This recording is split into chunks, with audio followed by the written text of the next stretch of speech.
안녕하세요, 김누키입니다. DCT 듀얼 클러치 트랜스미션 하면 무엇이 떠오릅니까? 자동차를 잘 모르는 사람일수록 이 DCT는 장고장이나 수리비 폭탄과 같은 부정적인 이미지가 먼저 떠오를 겁니다. 하지만 이건 반은 맞을 수도 있고 반은 틀릴 수도 있는 이야기입니다. 오늘 현대차에서 만들어지는 DCT 듀얼 클러치 미션은 무엇이 있고 무엇이 문제인지 알아보겠습니다. 들어가기 앞서 구독과 좋아요 버튼 부탁드리겠습니다. 한 번만 눌러주시면 안 돼요? 먼저 듀얼 클러치라는 트랜스미션을 아주 간단하게 겉핥기로 딱 껍데기 정도만 알아보겠습니다. 듀얼 클러치는 말 그대로 듀얼인 클러치를 말합니다. 클러치가 두 개가 있다는 소리죠. 수동차에서나 듣던 이 클러치를 먼저 살펴봅시다. 클러치란 엔진과 변속기 사이에서 동력을 전달하거나 차단하는 장치입니다. 클러치가 연결되면 엔진의 회전력이 미션에 전달되고 떨어지면 동력이 끊기는 것이죠. 그렇다면 동력은 왜 끊긴 것이며 이 클러치는 왜 필요할까요? 내연기관 엔진은 적정 토크밴드가 한정적입니다. 엔진 회전수가 너무 낮아도 안 좋고 너무 높아도 안 좋다는 것이죠. 그래서 변속을 통해서 엔진 회전수를 적절하게 유지해야 하는 것입니다. 이때 필요한 게 기어비의 변경입니다. 우리가 아는 1단, 2단, 3단으로 기어를 변경하는 것이죠. 그런데 수동 변속기의 경우는 매끄러운 변속을 위해서는 기본적으로 엔진 동력이 차단되는 것이 좋습니다. 빠르게 돌아가는 와중에 변속기 기어를 갈아 끼운다면 위험하기 때문이죠. 이 말은 변속이 필요할 때마다 엔진을 끄고 기어를 바꿔주라는 것인데 현실성이 없고 불가능한 방법이기도 합니다. 그렇기 때문에 이 클러치라는 놈을 이용해서 엔진은 돌아가지만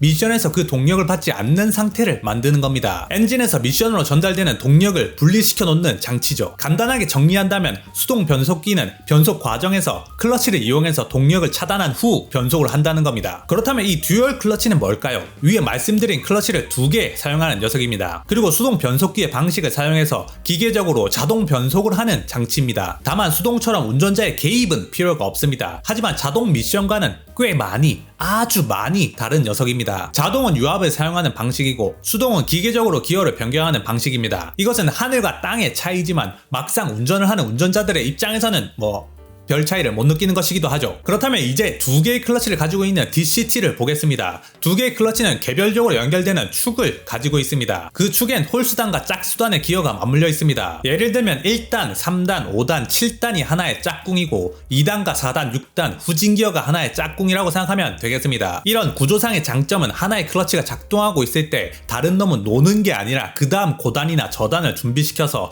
언제든지 갖다 붙일 수 있게 대기를 타고 있다는 데 있습니다. 그 다음 시프트 업이나 시프트 다운이 될 때 앞선 클러치가 빠짐과 동시에 대기를 타고 있던 다음 기어를 바로 갖다 붙여버린다는 것이죠. 떨어졌다 붙는 속도가 매우 빨라 변속이 빠르다고 하는 것이며 그로 인해서 엔진에서 전달되는 동력을 놓치지 않고 대부분 받아먹을 수 있기 때문에 동력 손실이 거의 없다 또는 연비가 좋다고 하는 것입니다. 그리고 또 이런 기어 체결감은 당연히 수동 미션과 같은 스포티한 맛을 느끼게도 해줍니다. DCT 미션의 또 다른 장점 중 하나는 컴팩트한 사이즈로 만들 수 있다는 것입니다. 큰 사이즈도 물론 있지만 작게 만들었을 때 자동차 설계적으로 이점이 많기 때문에 소형차에 은근히 DCT가 많은 것입니다. 특히 이 소형 건식 DCT는 한국 실사용자들에게는 꺼려지는 미션이긴 합니다만 제조사 입장에서는 미션 사이즈도 작게 뽑을 수 있고 무게도 덜 나가면서 비용도 적고 연비까지 좋기 때문에 이걸 쉽사리 포기할 수는 없는 것이죠. 개꿀 가성비를 찾는 것은 우리 같은 소비자들만 하는 것이 아니라 원래 기업들이 더 심한 법이니까요. 자, 여기까지가 현대 DCT를 알아보기 전에 아주 간단한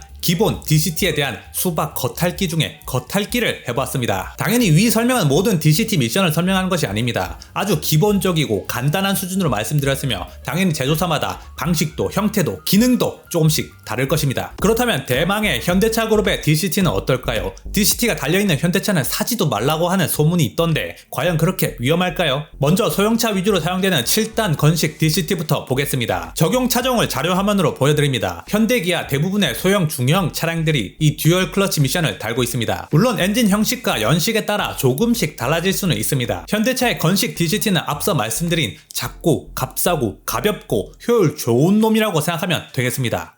물론 제조사 입장에서요. 그래서 주로 사용되는 차량도 소형에서 중형이고 최대 허용 토크도 낮은 편에 속합니다. 건식이 항상 작은 차에만 써야 하는가에 대해서는 꼭 그렇지만은 않지만 가성비를 챙겨야 하기 때문에 클러치팩을 키우기도 애매하고 더 비싸고 고급 소재를 사용하기에도 애매할 겁니다. 건식 DCT는 전자식 액추에이터를 사용해서 클러치를 기계적으로 작동시킵니다. 당연히 이러한 과정에서 문제는 발열과 마모 현상입니다. 건식은 공냉식 냉각으로 공기의 흐름으로만 냉각이 되도록 제작했기 때문에 발생하는 열을 감당하는 게 DCT 내구도에 있어서 굉장히 중요한 요인입니다. 클러치가 과열되면 성능 저하는 물론 내구도도 빠르게 감소시키는 요인이기 때문이죠. 이게 실험실 환경에서는 당연히 30만 km도 넘게 타도록 고안이 되었겠지만 무한한 변수가 발생하는 바깥 세상에서는 단순히 자연 냉각만으로는 이 내구도를 장담할 수가 없는 것이 문제의 핵심입니다. 건식 DCT의 악명 높은 내구도 문제는 운전자의 운전 성향에 따라 천차만별로 달라진다는 것도 중요합니다. DCT 차량을 살 때면 안내사항으로 이 미션에 주의할 점을 팜플렛 형식으로 제공하기도 합니다. 대표적으로 언덕길에서 악셀 컨트롤로 차를 정차시키는 행동이라던가 가다 서다가 반복되는 도심에서 자동 변속기처럼 브레이크를 반만 밟아두면서 가는 듯 마는 듯 움직이는 방식이 대표적입니다. 이 동작들은 수동차로 치면 반클러치 상황을 만들어내는 겁니다. 반클러치는 클러치 디스크가 플라이 휠에 붙어있는 것도 떨어져 있는 것도 아닌 애매하게 붙어서 미끄러지듯 움직이는 상황이기 때문에 지우개를 쓰는 것과 비슷하게 마찰 부분이 마모가 되는 겁니다. 그렇다고 반클러치가 되면 반드시 미션이 망가진다는 말이 아닙니다.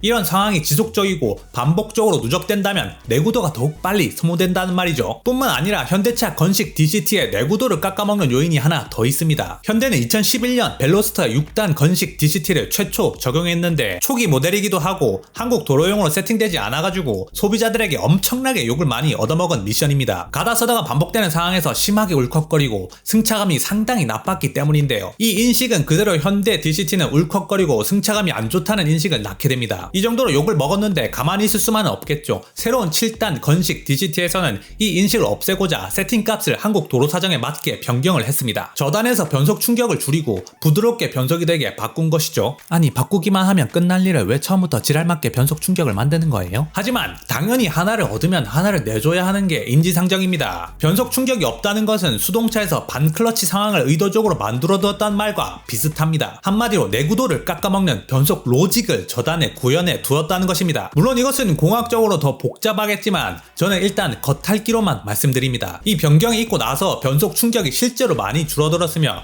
이전 벨로스터에 사용되었던 6단 건식 DCT보다 사용자들의 만족도가 높았다는 평가가 있습니다. 하지만 세팅 자체가 클러치의 마모를 불러일으키는 꼴이 되었다는 것에서는 비판의 의견도 있습니다. 그래서 현대의 건식 DCT 차량들은 주행거리 10만 km 언저리에서 클러치팩을 교환할 것을 권장받는 경우가 은근히 있습니다. 차주가 아무리 할배 운전을 하는 얌전한 사람이라고 할지라도 DCT 특성을 전혀 몰라 나도 모르게 가혹 조건으로 차를 몰 가능성이 있기 때문이죠. 동시에 고질병이라고 할 수도 있고 소모품이라고도 할 수 있는 플라이 휠도 금방 나가기 때문에 국산 차임에도 불구하고 10만 전후로 미션 수리비만 80에서 100만원 정도가 나갈 수 있는 위험이 있습니다. 클러치든 플라이 휠이든 파워트레인을 내려서 수리를 해야 하기 때문에 국산 차임에도 불구하고 공임이 불어날 수밖에 없는 것은 어쩔 수가 없습니다. 물론 그렇다고 DCT가 장점이 없는 나쁜 미션은 절대 아닙니다. DCT 미션을 좋아하고 선호하는 소비자들도 분명히 많습니다. 스포티한 주행을 가지고 있는데도 불구하고 연비까지 좋기 때문에 내가 이 미션을 잘 이해하고 있다면 건식이라도 나쁠 것이 절대 없죠. 그리고 이러한 내구도 문제는 당연히 현행 모델로 올수록 개량이 되었고 더 나아졌을 겁니다. 아니 그걸 어떻게 믿어요? 장담할 수 있어요? 저는 나아졌을 것이라고 믿습니다. 그러나 자동차는 새 차만 팔리는 것이 아니죠. 중고차로 구매하시는 분들도 많이 계십니다. 현대차의 건식 DCT가 장착된 차량을 구매하실 때는 변속이 제대로 이루어지는지, 변속 충격이 심하지 않은지, 혹은 소음이 심하게 나지 않는지와 같은 미션의 상태를 잘 확인하고 구매하시는 것을 추천드립니다. 마지막으로 대망의 가장 중요한 놈이 남아있습니다. DCT 미션이 고작 가성 비만을 위한 미션이 절대 아닙니다. 이 놈은 원래 모터스포츠에서 온 엄청난 기술이 집약되어 있는 미션입니다. 그 유명한 포르쉐의 PDK 미션도 당연히 이 DCT 방식입니다. 건식으로 작게 만드는 DCT도 있겠지만 돈 좀 들여서 크게 만드는 대형 습식 DCT도 있습니다. 그러나 영상이 너무 길어졌기 때문에 한번 끊고 가겠습니다. 이 영상을 아무도 안 봐주신다면 다음 편은 기약이 없겠지만 좋아요 버튼 한번 눌러주신다면 열심히 한번 만들어 보겠습니다. 감사합니다. 김누킴이었습니다.